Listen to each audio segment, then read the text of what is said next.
हिरण्मयेन पात्रेण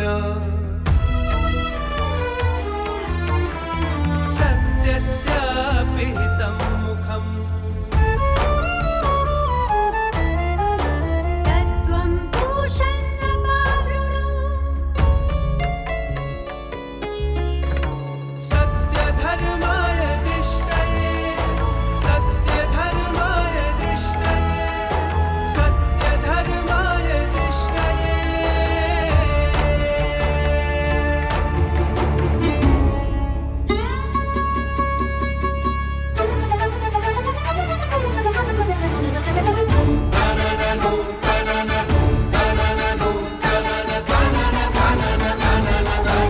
हिरण्मयेन पात्रेण सत्यस्य पिहितं मुखं दत्तं पूषन् अपावृणु सत्यधर्माय दृष्टये सत्यधर्माय दृष्टये सत्यधर्माय दृष्टये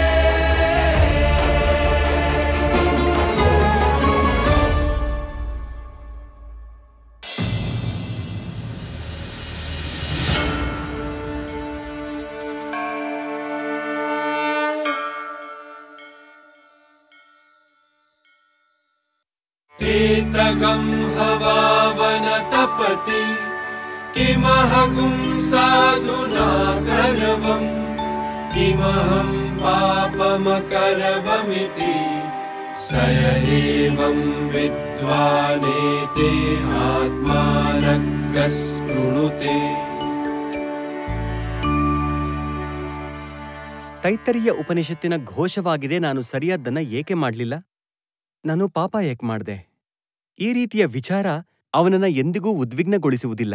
ಯಾರು ಸರಿ ಮತ್ತು ತಪ್ಪನ್ನು ಬ್ರಹ್ಮನ ರೂಪದಲ್ಲೇ ನೋಡ್ತಾನೋ ಹಾಗೂ ಅವನ್ನೂ ಸಹ ಪರಬ್ರಹ್ಮವೆಂದು ಅರಿಯುತ್ತಾನೆ. ಜೀವನ್ಮುಕ್ತ ಅಂದ್ರೆ ಜೀವಂತವಿರುವಾಗ್ಲೇ ಜೀವನದಿಂದ ಮುಕ್ತ. ಆಶ್ಚರ್ಯವಲ್ಲವೇ? ನಡೀರಿ ಒಂದ್ ಕಥೆ ಹೇಳ್ತೀನಿ. ವಿಷಯ ಬಹಳ ಹಳೇದು. ಉತ್ತರ ಭಾರತದ ಒಂದು ಸಾಧು ಸುತ್ತುತ್ತಾ ತಮಿಳುನಾಡಿನ ಒಂದು ಹಳ್ಳಿಯನ್ನ ತಲುಪಿದ್ರು. ಮತ್ತೆ ಕೆಲವು ದಿನ ಅಲ್ಲೇ ಉಳಿಯುವ ನಿರ್ಣಯ ಮಾಡಿದ್ರು. ಆದ್ರೆ ತಮಿಳು ಭಾಷೆ ಅವರಿಗೆ ಬರ್ತಿರ್ಲಿಲ್ಲ. ಅವ್ರಿಗೆ ಅದರ ಚಿಂತೆನೂ ಇರ್ಲಿಲ್ಲ. ತಮಿಳು ಭಾಷೆಯ ಕೇವಲ ಒಂದು ಶಬ್ದ ಮಾತ್ರ ಅವ್ರಿಗೆ ಬರ್ತಿತ್ತು. ಅದು ಪರವಾಯಿಲ್ಲ. ಸೂತ್ರಧಾರ, ಪರವಾಗಿಲ್ಲ ಅಂದ್ರೆ? ಪರವಾಗಿಲ್ಲ ಅಂದ್ರೆ ಪರವಾಗಿಲ್ಲ. ಗೊತ್ತಿಲ್ಲದ ಜಾಗ, ಗೊತ್ತಿಲ್ಲದ ಭಾಷೆ, ಮತ್ತೆ ಆ ಭಾಷೆಯ ಒಂದೇ ಪದ ಬರ್ತಿತ್ತು. ಹಾಗಾದ್ರೆ ಸಾಧುವಿಗೆ ಕಷ್ಟ ಆಗಿರ್ಬೇಕಲ್ವಾ ಸೂತ್ರಧಾರ? ಪರವಾಗಿಲ್ಲ. ಏನ್ ಹಾಗಂದ್ರೆ? ಪರವಾಗಿಲ್ಲ. ಏನ್ ಈ ನಾಟಕ ತಮಿಳಲ್ಲಾಗತ್ತೇನು? ಇಲ್ಲ. ದರ್ಶಕರು ನಾಟಕದ ಆನಂದವನ್ನ ಪಡಿಲಿ ಅಂತ ನಾನು ತಮಿಳನ್ನ ಕನ್ನಡದಲ್ಲಿ ಮಾತಾಡ್ತೀನಿ. ಆದ್ರೆ ನಮ್ಮ ಸನ್ಯಾಸಿಗೆ ಒಂದೇ ಶಬ್ದ ಮಾತ್ರ ಬರೋದು, ಪರವಾಗಿಲ್ಲ. ಹರಿ ಓಂ. ಇದನ್ನ ತಗೊಳ್ಳಿ ಮಹಾರಾಜ. ಪರವಾಗಿಲ್ಲ. ನಿಮ್ಮನ್ನು ಹಳ್ಳಿಯಲ್ಲಿ ಮೊದಲ ಬಾರಿಗೆ ನೋಡ್ತಿದ್ದೇನೆ. ಪರವಾಗಿಲ್ಲ. ಎಲ್ಲುಳ್ಕೊಂಡಿದ್ದೀರಿ? ಪರವಾಗಿಲ್ಲ. ಊರಿನ ಹೊರಗೆ ಉಳಿದಿದ್ದೀರಾ? ಪರವಾಗಿಲ್ಲ. ನಾನು ಈ ಹಳ್ಳಿಯ ಪೂಜಾರಿ.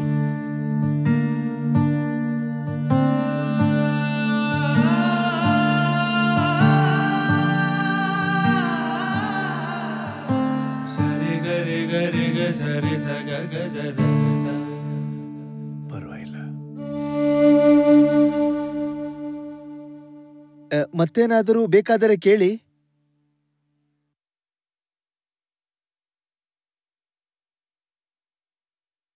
ಪರವಾಗಿಲ್ಲ.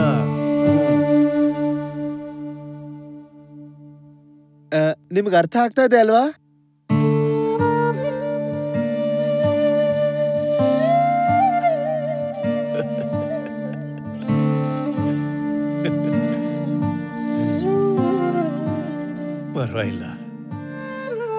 ಪರವಾಗಿಲ್ಲ ಪರವಾಗಿಲ್ಲ. ಸನ್ಯಾಸಿ ಊರಿನ ಹೊರಗಡೆ ಒಂದು ಮರದಡಿಯಲ್ಲಿ ಉಳಿದಿದ್ರು. ಪಕ್ಕದ ಗದ್ದೆಯಲ್ಲಿ ಜಗಳ ಆಡ್ತಿದ್ದ ಇಬ್ರು ರೈತರು ಒಬ್ಬ ಸನ್ಯಾಸಿಯನ್ನ ನೋಡಿ ಅವರನ್ನ ನಿರ್ಣಾಯಕನನ್ನಾಗಿಸಿದ್ರು. ಇವಾಗ ನೀವೇ ನಮಗ್ ತೀರ್ಮಾನ ಹೇಳಿ ಸೋಮೆ. ಪರವಾಗಿಲ್ಲ ಬಂದಿದ್ರಲ್ಲಿ 75 ಭಾಗ ಇವನೇ ಇಟ್ಕೊಂಡ್ರೆ ನಾನೇನ್ ತಿನ್ಲಿ? ಪರವಾಗಿಲ್ಲ ಸ್ವಾಮೀಜಿ ಇವಾಗ ನೀವೇ ಹೇಳಿ, ಹಂಚ್ಕೊಳ್ಳೋದು ಅಂದ್ರೆ ಏನು? ಜಮೀನ್ ಇವ್ರದು, ಕಷ್ಟ ನಮ್ದು, ಬೆಳೆದಿದ್ದನ್ನ ಅರ್ಧ ಇಟ್ಕೊಳ್ಳೋದು. ನಾನ್ ತಪ್ಪು ಹೇಳದ್ನಾ? ಪರವಾಗಿಲ್ಲ.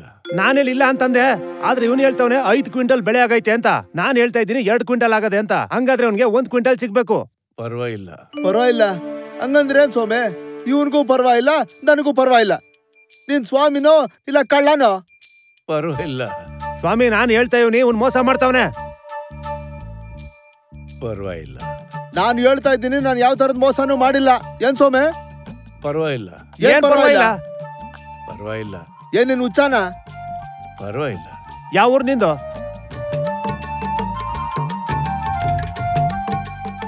ಪರವಾಗಿಲ್ಲ. ನಿನ್ನ ಹೆಸರೇನು? ಪರವಾಗಿಲ್ಲ. ಅದೇನದು?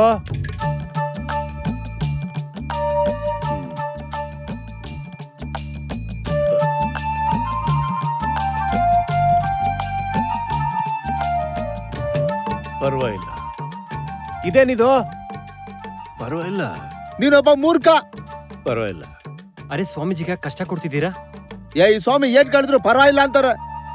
ಅರೆ ಇಲ್ಲಿಂದ ಹೊರಡಿ. ಪರವಾಗಿಲ್ಲ.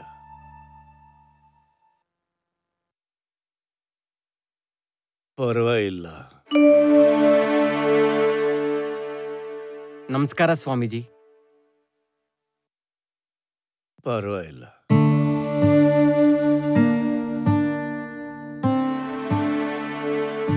ಸೂತ್ರಧಾರ, ಇವರು ವಿಚಿತ್ರ ಸನ್ಯಾಸಿ. ವಿಚಿತ್ರ ಅಲ್ಲ ನಟಿ, ಇವರು ಜೀವನ್ಮುಕ್ತರಾಗಿದ್ದಾರೆ. ಜೀವನ್ಮುಕ್ತ, ಜೀವಂತವಿರುವಾಗ್ಲೇ ಎಲ್ಲಾ ಬಂಧನಗಳು ಹಾಗೂ ಪ್ರಪಂಚದಿಂದ ಮುಕ್ತರು. ಜನ್ಮ ಹಾಗೂ ಮರಣ ಚಕ್ರದಿಂದ ಮುಕ್ತರು. ಅಂದ್ರೆ ಮುಂದೆ ನೀನೇ ನೋಡು. ನನಗಂತೂ ಅವನು ಕಳ್ಳ ಅಂತಾನೆ ಅನಿಸ್ತಾ ಇದೆ. ನಿಮಗಂತೂ ಊರಲ್ಲಿ ಪ್ರತಿಯೊಬ್ರು ಕಳ್ಳರಂಗೆ ಕಾಣಿಸ್ತಾರೆ. ಕಳ್ಳರನ್ನ ಕಳ್ಳ ಅಂದ್ರೆ ಇನ್ನೇನ್ ಹೇಳ್ತಾರೆ ಸಾವ್ಕಾರ್ರೆ? ಬಡ್ಡಿ ಮೇಲೆ ಬಡ್ಡಿ ಹಾಕಿ ಎಷ್ಟು ಜನರಿಗೆ ಮೋಸ ಮಾಡಿಲ್ಲ ನೀವು. ಇದ್ ಯಾರಿಗ್ ತಾನೇ ಗೊತ್ತಿಲ್ಲ ಹೇಳಿ? ಯಾರ್ ಕಳ್ಳ ಯಾರ್ ಸಾವಕಾರ ಅದ್ರ ನಿರ್ಣಯ ಕಚೇರಿಲಾಗತ್ತೆ. ಇಲ್ಲಿ ನೀವು ಸ್ವಾಮಿ ವಿಷಯ ಮಾತಾಡಿ. ನನ್ನ ಪ್ರಕಾರ ಅವ್ರನ್ನ ಊರಿಂದ ದೂರ ಹೋಗೋದಕ್ಕೆ ಹೇಳಬೇಕು. ಪೂಜಾರಿಜಿ, ಮುಖ್ಯಾಜಿ ಹೇಳಿದ್ದನ್ನು ಕೇಳಿದ್ದಾಯ್ತು. ಈಗ ಬೇರೆಯವ್ರ ಅಭಿಪ್ರಾಯನ ಕೇಳಿ ನಿರ್ಧಾರ ತಗೊಳ್ಳಿ. ನನ್ನ ಪ್ರಕಾರ ಸ್ವಾಮೀಜಿ ಊರಿನ ಹೊರಗೆ ಇರಲಿಕ್ಕೆ ಅವಕಾಶ ಕೊಡಬೇಕು. ನಾರಾಯಣ ಯಾವ ರೂಪದಲ್ಲಿ ಸಿಗ್ತಾನೋ ಯಾರು ಗೊತ್ತು. ಬಹುಶಃ ಸ್ವಾಮೀಜಿ ಯಾವ್ದಾದ್ರೂ ಸಂಕಲ್ಪ ಮಾಡಿರಬಹುದು, ಏಕಶಬ್ದ ವ್ರತ, ಅಥವಾ ಇವರು ಸಿದ್ಧರೂ ಆಗಿರಬಹುದು.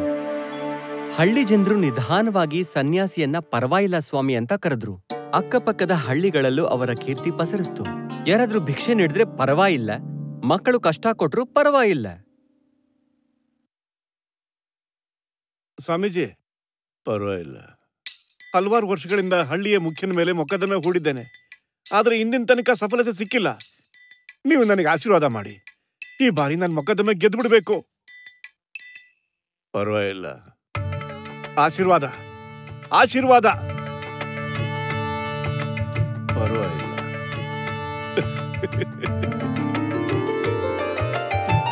ಹಾಗೆ ಕೆಲಸದ ಬಾರ ನನ್ನ ಮಗನಿಗೂ ಆಶೀರ್ವಾದ ಮಾಡಿ. ಇವನು ಮುಖ್ಯನ ಮಗಳಿಂದ ಹೋಗೋದನ್ನ ಬಿಟ್ಬಿಡೋ ತರ ಆಶೀರ್ವಾದ ಮಾಡಿ ಸ್ವಾಮೀಜಿ. ಪರವಾಗಿಲ್ಲ.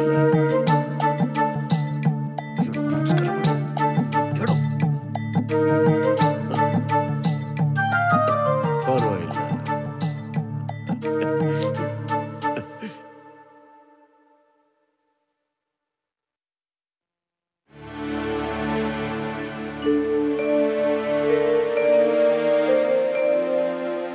ಇವಳಪ್ಪ ನ್ಯಾಯಾಲಯದಲ್ಲಿ ನನ್ನ ಜೀವ ಹಿಂಡ್ತಾ ಇದ್ದಾನೆ. ಮತ್ತೆ ನಿನಗೆ ಪ್ರೀತಿ ಬೇಕೇನೋ? ನಡಿ ಬಾರೋ.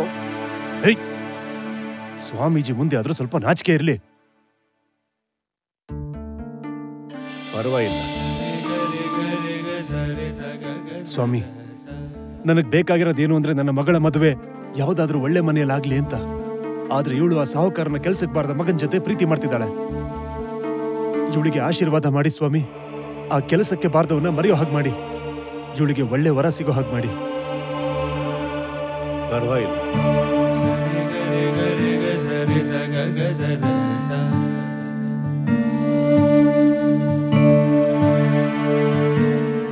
ಸರಿ ಗ ರಿ ಗ ರಿ ಗ ಸರಿ ಸ ಗ ಗ ಸ ದ ಸ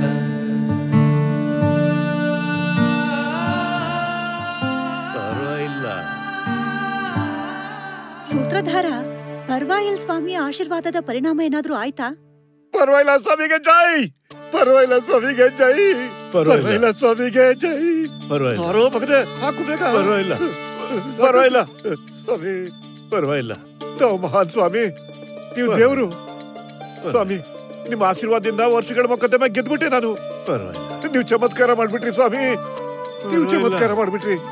ಪರವಾಗಿಲ್ಲ ಹಳ್ಳಿಯವ್ರೆ, ಪರವಾಗಿಲ್ಲ ಸ್ವಾಮಿಯ ಕೃಪೆಯಿಂದ ವರ್ಷಗಳ ಹಿಂದಿನ ಮೊಕದ್ದಮೆಯನ್ನ ನಾನು ಗೆದ್ದುಬಿಟ್ಟೆ. ಹೇಳಿ ಪರವಾಗಿಲ್ಲ ಸ್ವಾಮಿಗೆ, ಪರವಾಗಿಲ್ಲ ಸ್ವಾಮಿಗೆ. ಪರವಾಗಿಲ್ಲ. ಈ ಖುಷಿ ಸಂದರ್ಭದಲ್ಲಿ ನಾನು ಪರವಾಗಿಲ್ಲ ಸ್ವಾಮಿಗೆ ಒಂದು ಸುಂದರವಾದ ಕುಟೀರ ಕಟ್ಸ್ಕೊಡ್ತೀನಿ. ಪರವಾಗಿಲ್ಲ ಸ್ವಾಮಿಗೆ ಜೈ. ಪರವಾಗಿಲ್ಲ ಸ್ವಾಮಿಗೆ ಜೈ. ಸೂತ್ರಧಾರ, ಸಾಹುಕಾರನಿಗೆ ಪರ್ವಾಯಿಲ್ಲ ಸ್ವಾಮಿಯ ಆಶೀರ್ವಾದ ಕೆಲಸ ಮಾಡ್ತು. ಆದ್ರೆ ಮುಖ್ಯನ ಮಗಳಿಗೇನಾದ್ರೂ ಒಳ್ಳೇದಾಯ್ತಾ? ನಟಿ, ಮುಖ್ಯನ ಮಗಳ ಜೀವನದಲ್ಲೂ ನಾಟಕೀಯ ತಿರುವು ಬಂತು. ನಾಟಕೀಯ ತಿರುವು? ಹೌದು. ಪರ್ವಾಯಿಲ್ಲ ಸ್ವಾಮಿಯಿಂದ ಆಶೀರ್ವಾದ ಪಡೆದ 2 ದಿನದ ನಂತರವೇ ಮುಖ್ಯಾಜಿಯ ಮಗಳ ವಿವಾಹ ಪಕ್ಕದ ಊರಿನ ಮುಖ್ಯನ ಮಗಳೊಡನೆ ನಿಶ್ಚಯವಾಯಿತು. ಒಂದು ಕಡೆ ಸ್ವಾಮಿಯ ಕುಟೀರ ತಯಾರಾಯಿತು, ಇನ್ನೊಂದೆಡೆ ಮುಖ್ಯನ ಮಗಳ ನಿಶ್ಚಿತಾರ್ಥವಾಯಿತು. ವಿವಾಹದ ದಿನ ನಿಧಾನವಾಗಿ ಹತ್ತಿರವಾಯಿತು. ಹೀಗಿರಲು ಒಂದು ದಿನ, ಹಾಳದವಳೆ, ಮನೆ ಹಾಳಿ, ಇಡೀ ಕುಟುಂಬದ ಮೇಲೆ ಕಳಂಕ ತಂದು ಬಿಟ್ಟೆ. ಹೇಳ್ತೀಯೋ ಇಲ್ವೋ? ಯಾರ್ ಪಾಪ ಇದು? ಹೇಳು. ಹೇಳು, ನಿನ್ನ ಹೊಟ್ಟೆಯಲ್ಲಿ ಯಾರ ಪಾಪವಿದೆ? ನಾನು ತುಂಡು ತುಂಡಾಗಿ ಕತ್ತರಿಸಾಕ್ಬಿಡ್ತೀನಿ. ಯಾಕೆ ಹೇಳ್ತಿಲ್ಲ? ಬಾಯಲ್ಲಿ ಏನಾದ್ರೂ ತುಂಬಿಕೊಂಡಿದ್ಯಾ? ಪಾಪ ಮಾಡುವಾಗ ಗೊತ್ತಾಗ್ಲಿಲ್ವೇನೆ? ಹೇಳು, ಯಾರು ಈ ಮಗುವಿನ ಅಪ್ಪ? ನೀನ್ ಹೇಳ್ತೀಯೋ ಇಲ್ವೋ? ಪರ್ವಾಗಿಲ್ಲ ಸ್ವಾಮಿ, ಪರ್ವಾಗಿಲ್ಲ ಸ್ವಾಮಿ, ಪರ್ವಾಗಿಲ್ಲ ಸ್ವಾಮಿ. ಪರ್ವಾಗಿಲ್ಲ? ಏ ನೀಚ, ಪರ್ವಾಗಿಲ್ಲ.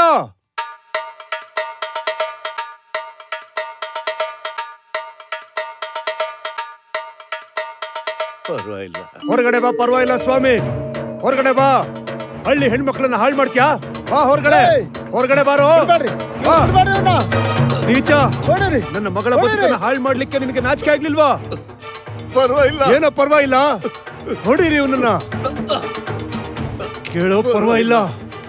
ನಿನ್ನ ಮುಖಕ್ಕೆ ಮಸಿ ಬಳಿದು ಹಳ್ಳಿ ಪೂರ್ತಿ ಸುತ್ತಿಸ್ತೀನಿ. ನಿನ್ನ ತುಂಡು ತುಂಡಾಗಿ ಕತ್ತರಿಸ್ತೀನ. ಪರ್ವಾಗಿಲ್ಲ. ಇವತ್ತು ನಾನು ಸುಮ್ನೆ ಬಿಡೋದಿಲ್ಲ.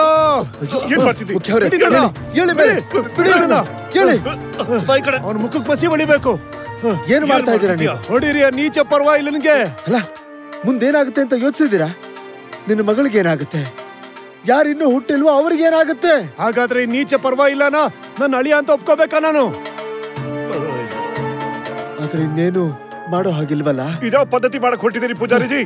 ಒಬ್ಬ ಕಳ್ಳನ ಹಳ್ಳಿಲಿ ಹೇಗೆ ಉಳಿಸ್ಕೊಳ್ಳೋದು? ನಮ್ಮನೇಲಿ ಹೆಣ್ಮಕ್ಳಿದ್ದಾರೆ, ಏನಂತೀರಿ? ಖಂಡಿತ. ಸರಿ, ಹಾಗಾದ್ರೆ ನೀವೇ ಹೇಳಿ, ಏನ್ ಮಾಡೋಣ? ಮುಖ್ಯ ಮಗಳು ಜೊತೆ ಹೊರಗಡೆ ಇರ್ಲಿ, ಪರವಾಗಿಲ್ಲ ಸ್ವಾಮಿಯ ಜೊತೆಲಿ. ಇವರಿಬ್ರಿಗೂ ಇದೇ ದಂಡವಾಗುತ್ತೆ. ಏನ್ ಹೇಳ್ತೀರಾ?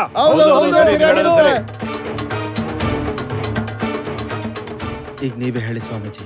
ಅರೆ, ಇವನೇನು ಹೇಳ್ತಾನೆ? ಈ ಪರ್ವಾಗಿಲ್ಲ. ಪರವಾಗಿಲ್ಲ.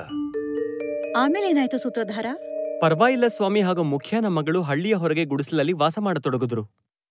ಒಂದು ದಿನ ಪರ್ವಾಗಿಲ್ಲ ಸ್ವಾಮಿ ಪಕ್ಕದಲ್ಲಿ ಹರಿಯುತ್ತಿದ್ದ ನದಿನಲ್ಲಿ ಸ್ನಾನ ಮಾಡೋದಕ್ಕೆ ಹೋಗಿದ್ದಾಗ ಆಗ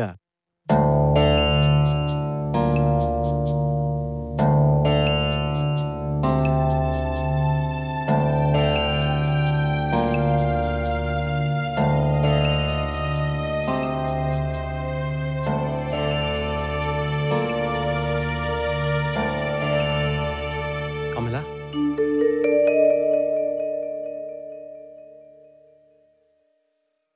ಈಗೇನ್ ತಗೊಳಕ್ ಬಂದೆ? ನಾನಿನ್ನ ಹತ್ರ ಕ್ಷಮೆ ಕೇಳಕ್ ಬಂದಿದ್ದೀನಿ. ಈಗ ಯಾವ ಮುಖ ಇಟ್ಕೊಂಡ್ ಬಂದೆ? ಇಷ್ಟ ದಿನ ಏನಾಗಿತ್ತು? ಊರಿನ ಜನ ನನ್ನ ಸ್ವಾಮೀಜಿನ ಅವಮಾನ ಮಾಡ್ತಿದ್ದಾಗ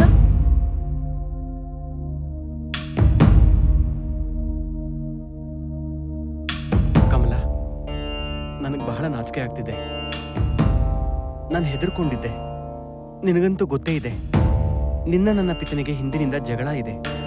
ಹಾಗಾದ್ರೆ ಇವತ್ತ್ಯಾಕೆ ಬಂದೆ? ನಾನು ಮನೆ ಬಿಟ್ಟು ಬಂದಿದ್ದೀನಿ. ನಾವು ಬೇರೆ ಹಳ್ಳಿಗೆ ಹೋಗೋಣ. ಅಲ್ಲಿ ನಮ್ಮ ಗೃಹಸ್ಥಾಶ್ರಮ ಶುರು ಮಾಡೋಣ.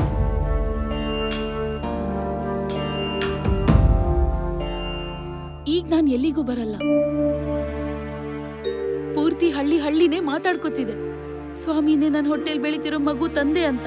ಆದ್ರೆ ನಿನಗೆ ಸತ್ಯ ಗೊತ್ತಿದೆಯಲ್ಲ. ಹಾಗಾದ್ರೆ ಒಂದ್ ಕೆಲ್ಸ ಮಾಡು. ಮೊದ್ಲು ಹೋಗಿ ಇಡೀ ಹಳ್ಳಿಗೆ ಹೇಳು ಸ್ವಾಮಿ ನಿರ್ದೋಷಿ ಅಂತ. ಓ, ಹಾಗಾದ್ರೆ ಸತ್ಯ ಇದಾಗಿತ್ತಾ? ಆದ್ರೆ ಮುಖ್ಯನ ಮಗಳು ಸತ್ಯವನ್ನ ಹೇಳ್ಬೋದಿತ್ತು. ನಟಿ, ಭಯ ಹಾಗೂ ಆಸೆ ಎಲ್ಲವೂ ಸರಿಯಾಗಬಹುದೆಂಬ ಅಭಿಲಾಷೆ. ಹೀಗಾಗಿನೇ ಅವಳು ಭಯದಲ್ಲಿ ಪರವಾಗಿಲ್ಲ ಸ್ವಾಮಿಯ ಹೆಸರು ಹೇಳಿದ್ಲು. ಅದರಿಂದ ಸಾಹುಕಾರನ ಮಗನ ಜೀವ ಉಳಿಯುತ್ತೆ, ಮತ್ತೆ ನಿಧಾನವಾಗಿ ಎಲ್ಲ ಸರಿಯಾಗುತ್ತೆ. ಆದ್ರೆ ಈ ಪ್ರಪಂಚ ಎಷ್ಟು ವಿಚಿತ್ರವಾಗಿದೆ ಸೂತ್ರಧಾರ.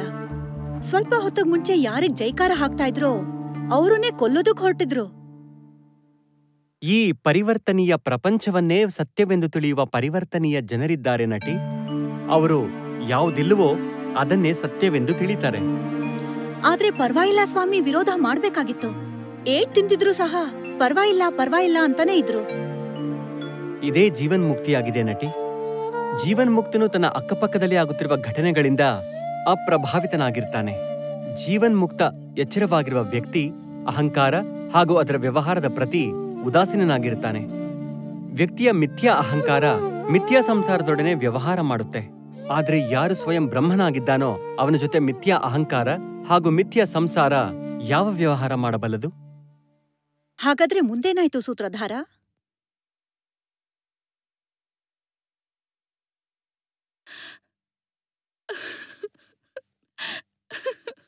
ನನ್ನಿಂದ ತಪ್ಪಾಗಿದೆ ಸ್ವಾಮೀಜಿ, ನನ್ನನ್ನು ಕ್ಷಮಿಸಿ. ಪರವಾಗಿಲ್ಲ. ಸ್ವಾಮಿ, ತಪ್ಪು ನನ್ನಿಂದನೂ ಆಗಿದೆ ಸ್ವಾಮಿ. ಪರವಾಗಿಲ್ಲ.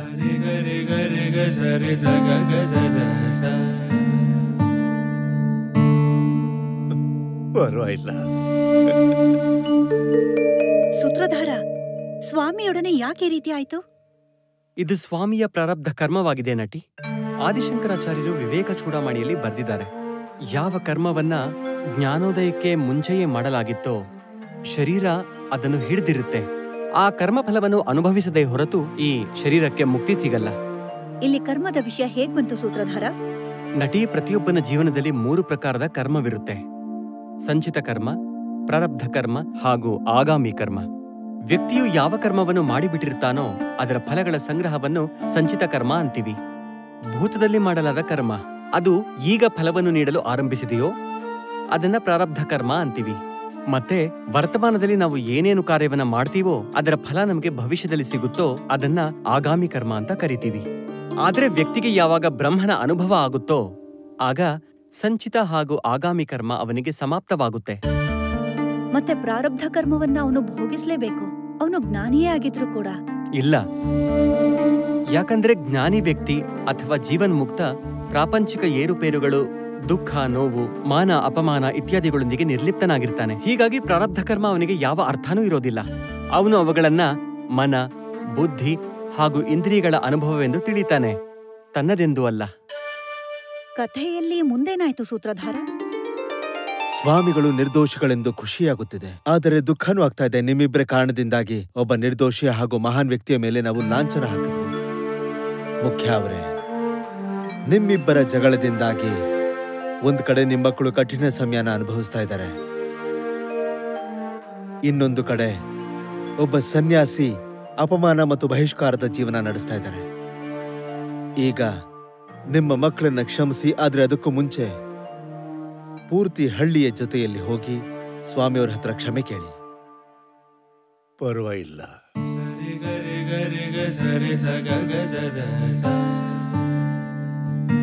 ಪರವಾಗಿಲ್ಲ. ಸ್ವಾಮಿ, ಸ್ವಾಮಿ, ನಮ್ಮನ್ನ ಕ್ಷಮಿಸ್ಬಿಡಿ ಸ್ವಾಮಿ, ನಮ್ಮನ್ನ ಕ್ಷಮಿಸ್ಬಿಡಿ ಸ್ವಾಮಿ, ನಮ್ಮಿಂದ ದೊಡ್ಡ ತಪ್ಪಾಗಿದೆ, ದಯವಿಟ್ಟು ನಮ್ಮನ್ನ ಕ್ಷಮಿಸ್ಬಿಡಿ.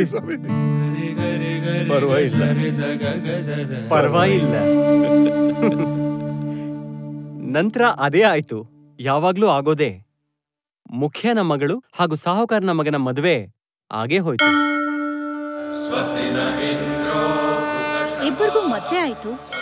ಆದ್ರೆ ಪರ್ವಾಗಿಲ್ಲ ಸ್ವಾಮಿಗೆ ಏನಾಯ್ತು ಸೂತ್ರಧಾರ? ಸಾಹುಕಾರ ಪರ್ವಾಗಿಲ್ಲ ಸ್ವಾಮಿಯ ಹೆಸರಲ್ಲಿ ಒಂದು ದೊಡ್ಡ ಆಶ್ರಮವನ್ನ ಕಟ್ಟಿಸ್ದ. ಮತ್ತೆ ಸ್ವಾಮಿ ಜೀವನ್ಮುಕ್ತಿಯಿಂದ ವಿದೇಹ ಮುಕ್ತಿಯತ್ತ ಸಾಗಿದ್ರು. ಅಂದ್ರೆ ಅವರ ದೇಹಾಂತವಾಯ್ತಾ? ನಟಿ, ಯಾರು ಬ್ರಹ್ಮನ ಅನುಭವವನ್ನ ಹೊಂದಿರ್ತಾನೋ ಅವನಿಗೆ ಮಿಥ್ಯಾ ದೇಹದ ಇರುವಿಕೆ ಇಲ್ಲದಿರುವಿಕೆ ಯಾವ ಅರ್ಥವನ್ನೂ ಹೊಂದಿರೋದಿಲ್ಲ. ಅಂದ್ರೆ ಬೀಸುವ ಗಾಳಿ ತನ್ನ ಬೀಸುವಿಕೆಯನ್ನ ತ್ಯಜಿಸಿ ಸರ್ವವ್ಯಾಪಕ ವಾಯುವಿನ ರೂಪದಲ್ಲಿರತ್ತೆ. ಅದೇ ರೀತಿ ಜೀವನ್ಮುಕ್ತ ತನ್ನ ದೇಹವನ್ನ ತ್ಯಜಿಸಿ ಸರ್ವವ್ಯಾಪಕ ಬ್ರಹ್ಮನ ರೂಪದಲ್ಲಿರ್ತಾರೆ. ಇದನ್ನೇ ವಿದೇಹ ಮುಕ್ತಿ ಅಂತಾರೆ. ಸುಖ, ದುಃಖ, ಆನಂದ, ವಿಷಾದ, ಮಾನ, ಅಪಮಾನವನ್ನು ಅನುಭವಿಸುತ್ತಲೇ ಜೀವನ್ಮುಕ್ತನ ಪ್ರಾರಬ್ಧ ಕರ್ಮ ಸಮಾಪ್ತವಾಗುತ್ತೆ. ಯಾವಾಗ ಪ್ರಾರಬ್ಧ ಕರ್ಮ ತನ್ನ ಫಲವನ್ನು ಸಮಾಪ್ತಿಗೊಳಿಸುತ್ತೋ ಆವಾಗ ಜೀವನ್ಮುಕ್ತನ ಶರೀರವು ಸಮಾಪ್ತವಾಗುತ್ತೆ. ಇದನ್ನೇ ವಿದೇಹ ಮುಕ್ತಿ ಅಂತಾರೆ. ಆದ್ರೆ ಅಜ್ಞಾನಿಯ ಅಂತಃಕರಣ ಮೊದಲಿನಂತೆಯೇ ಸ್ಥಾಯಿಯಾಗಿರುತ್ತೆ ಹಾಗೂ ಸ್ಥೂಲ ಶರೀರವು ಸಮಾಪ್ತವಾದರೂ ಮತ್ತೊಮ್ಮೆ ಜನ್ಮವನ್ನ ಪಡೀತಾನೆ. ಆದರೆ ಜ್ಞಾನಿಯ ಸೂಕ್ಷ್ಮ ಶರೀರವು ಸೂಕ್ಷ್ಮ ತತ್ವಗಳಲ್ಲಿ ವಿಲೀನವಾಗುತ್ತೆ. ಹೀಗಾಗಿ ಮತ್ತೆ ಜನ್ಮವನ್ನ ಎತ್ತೋದಿಲ್ಲ. ರಸಿಕರೇ, ಪರ್ವಾಗಿಲ್ಲ ಸ್ವಾಮಿ ಒಂದು ಉದಾಹರಣೆ. ಆದ್ರೆ ಇಂತಹ ಹಲವಾರು ಜೀವನ್ಮುಕ್ತರು ಸಮಾಜದಲ್ಲಿದ್ದಾರೆ ಮತ್ತೆ ಅದರ ಕಲ್ಯಾಣಕ್ಕಾಗಿ ಪರಿಶ್ರಮವನ್ನ ಮಾಡ್ತಾರೆ. ಆದ್ರೆ ಕಾರ್ಯದಲ್ಲಿದ್ರೂ ಕೂಡ ನಿರ್ಲಿಪ್ತ ಹಾಗೂ ತಟಸ್ಥರಾಗಿರ್ತಾರೆ. ಅವರು ಸಮಾಜದಲ್ಲಿರ್ಲಿ ಅಥವಾ ಇಲ್ದಿರ್ಲಿ ಈ ನಿರ್ಲಿಪ್ತತೆಯು ಅಪ್ರಭಾವಿತವಾಗಿರುತ್ತೆ. ಇದೇ ಜೀವನ ಮುಕ್ತಿಯಾಗಿದೆ. ಯೋಗರತೋ ವಾ ಭೋಗರತೋ ವಾ ಸಂಗರತೋ ವಾ ಸಂಗವಿಹೀನಃ ಯಸ್ಯ ಬ್ರಹ್ಮಣಿ ರಮತೆ ಚಿತ್ತಂ ನಂದತಿ ನಂದತಿ ನಂದತ್ಯೇವ. ಆದಿಶಂಕರಾಚಾರ್ಯರು ಭಜಗೋವಿಂದಂನಲ್ಲಿ ಜೀವನ್ಮುಕ್ತರ ಸಂಬಂಧವಾಗಿ ಹೇಳಿದ್ದಾರೆ. ಅವರು ಯೋಗದಲ್ಲಿ ರಮಿಸಲಿ, ಅವರು ಭೋಗದಲ್ಲಿ ರಮಿಸಲಿ, ಅವರು ಜನರಲ್ಲಿ ಆನಂದದಲ್ಲಿ ರಮಿಸಲಿ, ಅವರು ಏಕಾಂತದಲ್ಲಿ ರಮಿಸಲಿ. ಯಾರು ಬ್ರಹ್ಮದಲ್ಲಿ ರಮಿಸುತ್ತಿದ್ದಾರೋ ಅವರು ನಿಶ್ಚಯವಾಗಿ ಆನಂದವನ್ನ ಹೊಂದುತ್ತಾರೆ. ಅವರು ಒಬ್ಬರೇ ಆನಂದವನ್ನ ಹೊಂದುತ್ತಾರೆ. ಯಸ್ಯ ಪ್ರಸಾದಾತ್ ಭವಮಂಗಲಾರ್ಥಾಃ ಪ್ರಸೂತ ಗಂಗೋಪನಿಷತ್ ವಿಶುದ್ಧಾಃ ಸಮರ್ಪಯಾಮೋ ಗುರುಚಿನ್ಮಯಾಯ ಭೂಯಾತ್ ಪ್ರಸನ್ನಃ ಸ ಶಿವಸ್ವರೂಪಃ